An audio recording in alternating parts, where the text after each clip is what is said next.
Hello friend, मैं आनंद राज। आप सबको देखिए, आर्यभट्ट नॉलेज यूनिवर्सिटी का एग्ज़ाम होने वाला है आपका सितंबर में। समझे, डेट भी आ गया है आपका 20 सितंबर के समथिंग में है। तो देखिए, उसका जो सेशन 21-23 के लिए आर्यभट्ट नॉलेज यूनिवर्सिटी जो आपका पटना में, जिसे शॉर्ट में एक के बोलते हैं, तो बीएड फर्स्ट ईयर का एग्ज़ाम सेशन 21-23 का होने वाला है। समझे, तो देखिए आज हम कोर्स 1 जो आपका चाइल्डहुड एंड ग्रोविंग अप है उसका वीवीआई क्वेश्चन ले आए हैं। समझे, थोड़ा पैटर्न आपको समझाएंगे कि किस किस टाइप का पैटर्न आता है। समझे, तो ऐसे ही आज कोर्स 1 का है, ऐसे 1-2 दिन में आपका 2-3 मतलब सब डाल देंगे जो 7 मेथड तक है उसका। तो देखिए, उससे पहले एक चीज़ बताते हैं, किन्हीं को नोट्स चाहिए तो आप सभी पेपर का बहुत कम रुपया पेमेंट करके नोट्स ले सकते हैं। 9576002401 पर आप व्हाट्सएप कीजिएगा, आपको बता दिया जाए कैसे पेमेंट करना है। समझे, 9576002401 पर। समझे, तो देखिए सबसे पहले आपको बता देते हैं कि देखिए इसका तो कुछ पैटर्न थोड़ा अलग है और यूनिवर्सिटी से।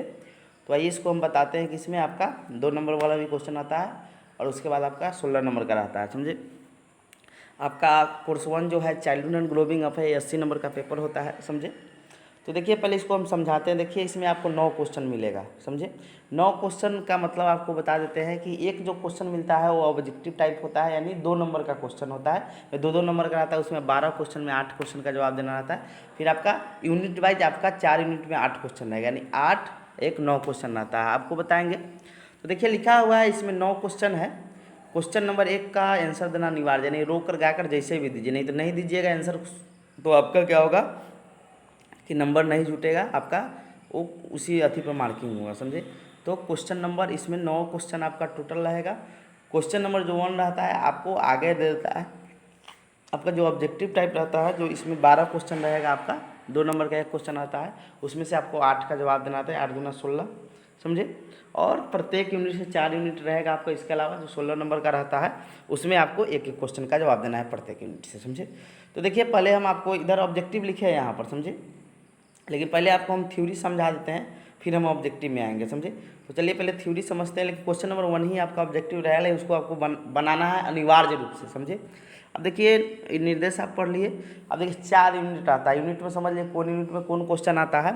समझे, फिर उसके बाद हम ऑब्जेक्टिव पाएंगे। देखिए 4 यूनिट में आपका 8 क्वेश्चन रहेगा, जिसमें से प्रत्येक यूनिट से एक एक क्वेश्चन का क्या करना है, आपको जवाब देना है। समझे, तो पहला क्वेश्चन है, देखिए पहला यूनिट में 3 सिद्धांत पढ़ना है आपका, पियाजे, कोहलबर्ग, एरिक्सन। समझे, फिक्स है, इससे आपका क्वेश्चन रहता ही रहता है। तो पियाजे इससे पिछले बार पूछ दिया है 21 में, तो 22 में एरिक्सन और कोहलबर्ग आपके आएगा ही आएगा। समझे, तो ये पढ़ लीजिएगा। तो क्वेश्चन वही है कि एरिक्सन का मोनोसामाजिक सिद्धांत का वर्णन करें, यानी साइको सोशल जो थ्योरी था एरिक्सन का, उसको वर्णन करना है। दूसरा क्वेश्चन है कोहलबर्ग का जो नैतिक विकास का सिद्धांत था, यानी moral development of Kohlberg theory, उसको क्या करना है, आपको बताना है। समझे, तो ये आपका हो गया। तो इसमें 2 टाइप का क्वेश्चन आता है, एक सिद्धांत से क्वेश्चन आता है, एक बाल्यावस्था से रिलेटेड क्वेश्चन आपका आता है। समझे, तो ये 2 क्वेश्चन रहेगा प्रत्येक यूनिट में। तो एक रहेगा आपका सिद्धांत से, वो रहे एरिक्सन पूछे या कोहलबर्ग से, कोई आपका एक रहेगा। समझे, दूसरा यूनिट में आपका रहेगा, मतलब दूसरा क्वेश्चन रहेगा यूनिट 1 में। देखिए बाल्यावस्था से रिलेटेड क्वेश्चन आता है, आप बाल्यावस्था अच्छा से पढ़ लीजिए, कोई भी क्वेश्चन पूछे उसको आप लिख सकते हैं। समझिए, तो बाल्यावस्था बेस्ट क्वेश्चन हो गया, उससे आपका क्वेश्चन आएगा ही आएगा। तो क्वेश्चन है कि बाल्यावस्था जीवन का सबसे अनोखा काल है, इस कथन का स्पष्टीकरण कीजिए और इस काल की प्रमुख विशेषताओं का वर्णन करिए। बाल्यावस्था की क्या क्या विशेषता है, इसका वर्णन करना। समझे, तो ये क्वेश्चन आप पढ़ लीजिएगा यूनिट 1 में, इसी में से आपका क्वेश्चन रहेगा, बाल्यावस्था और सिद्धांत से क्वेश्चन रहेगा। समझ गए होंगे।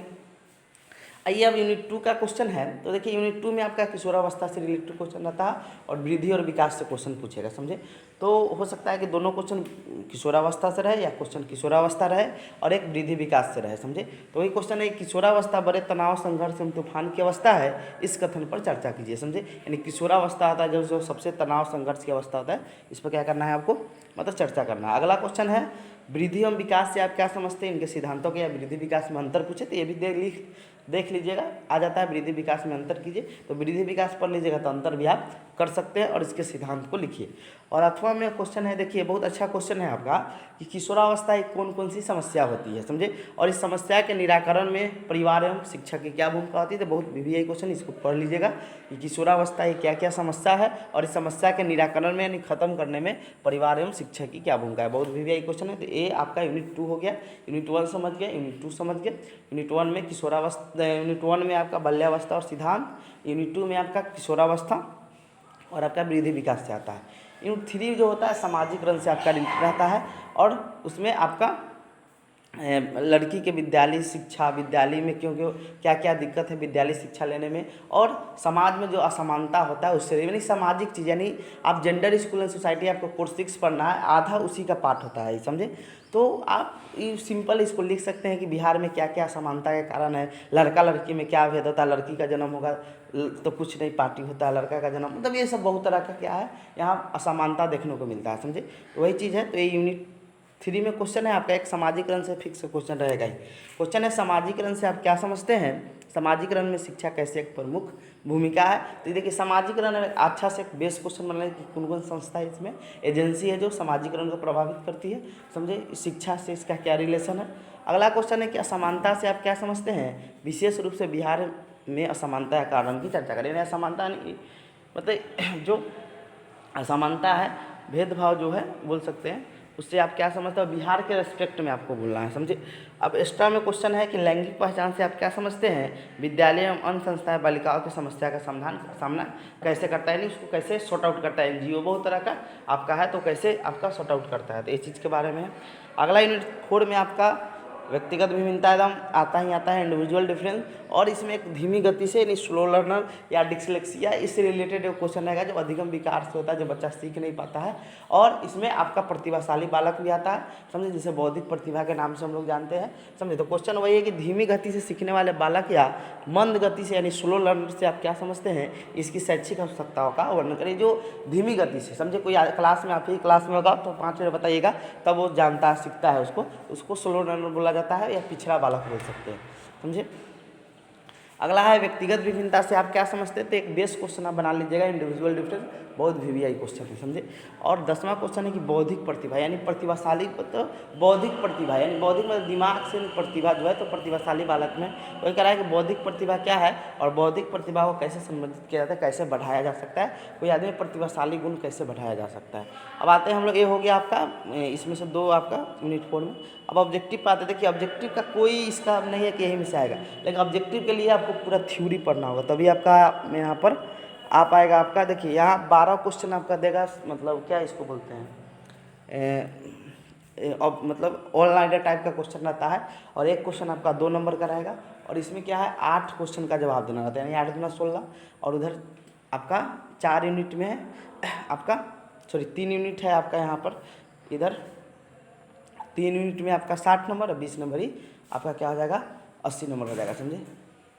तो कहने का मतलब क्या है, सॉरी 4 यूनिट बोले, 4 यूनिट इधर और 16 नंबर इधर है, नहीं 80 नंबर आपका हो जाएगा, समझे। 4 यूनिट है ना आपका। अब देखिए एक चीज़ आपको बताते हैं कि इसमें देखिए क्वेश्चन आपका आता है किशोरावस्था को परिभाषित कीजिए, शैशवावस्था को परिभाषित कीजिए, बौद्धिक बुद्धि लब्धि का सूत्र क्या है, मतलब ये सब देखिए। इसका एक आपको देगा पियाजे के कई अवस्था दिए हुए हैं, नैतिक विकास का पूर्व परंपरागत स्तर का कौन कौन अवस्था है, मतलब ये सब आपका एरिक्सन का दूसरा तीसरा सिद्धांत अवस्था बताइए, तो ये सब आपका क्या पढ़ना होगा, समझे, इसके लिए आपको पढ़ना होगा। तो देखिए इसमें कुछ क्वेश्चन दिए कि विकास की किस अवस्था को संघर्ष तनाव की अवस्था कहते हैं। दूसरा क्वेश्चन है एरिक्सन के सिद्धांत की तीसरी एवं चौथी अवस्था को लिखिए। सृजनात्मकता के 2 तत्व क्या है, तो आप जानते हैं अपसारी और क्या होता है नवीनता। नवीनता मतलब क्या होता है कि आपका कुछ नया करना, समझे। फिर है कि डिस्लेक्सिया किससे संबंधित है, तो जानते हैं आप पढ़ने से है।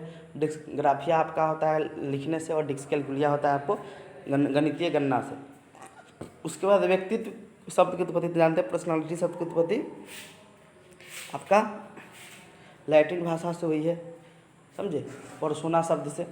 फिर उसके बाद है कि बाल्यावस्था की 2 विशेषता लिखिए, तो बाल्यावस्था की 2 विशेषता लिख देना है। जिज्ञासा की प्रबलता, समझे, संग्रह करने की, तो बहुत सारा विशेषता है।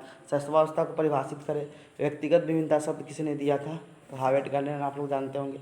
बुद्धि लब्धि का सूत्र क्या है, तो आपका होता है मानसिक आयु बटा वास्तविक आयु गुना 100। नैतिकता क्या है, जो सही गलत के बारे में पता चले तो नैतिकता कहते हैं। वृद्धि विकास क्या है, तो जब हमारे शरीर में क्या होता है मात्रात्मक परिवर्तन होता है तो उसे वृद्धि करते हैं, और मात्रात्मक गुणात्मक दोनों होता है उसे विकास करते हैं। सिंपल है। तो ये सब चीज़ है। अब हम और C2 ये सब का कर देंगे, समझे। Thank you.